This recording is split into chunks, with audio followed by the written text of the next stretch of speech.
welcome to your September workshop where we'll be talking through how you can turn your personal branding into revenue. And this is something I would say over the last 3 years I have gotten a lot better at, and it is because of this guy. Yeah.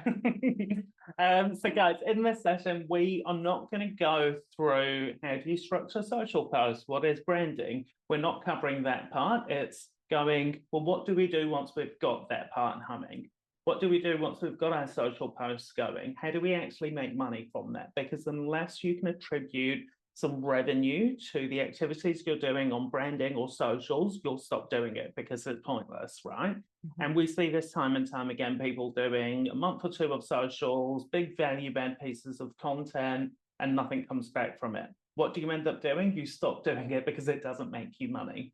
But I can guarantee you when you have a good structure and process in place, convert that initial engagement, whether that's across socials or any other form of branding, you need a process in place and move someone through a buying journey. Mm-hmm. And typically that involves a lot of the more traditional methods of business development.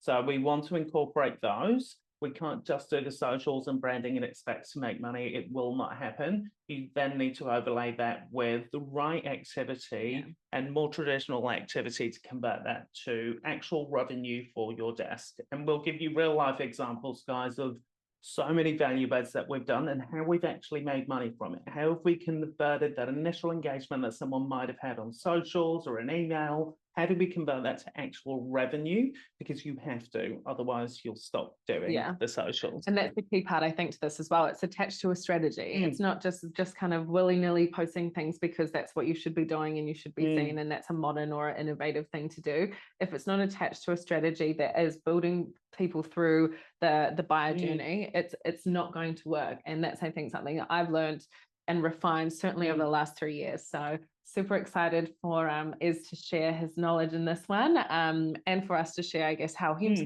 has essentially built our brand in the last 3 years as a startup business with this approach. Yeah, looking forward to it, team. We will see you then. 25th, 11 a.m. September at 11 a.m. See you there.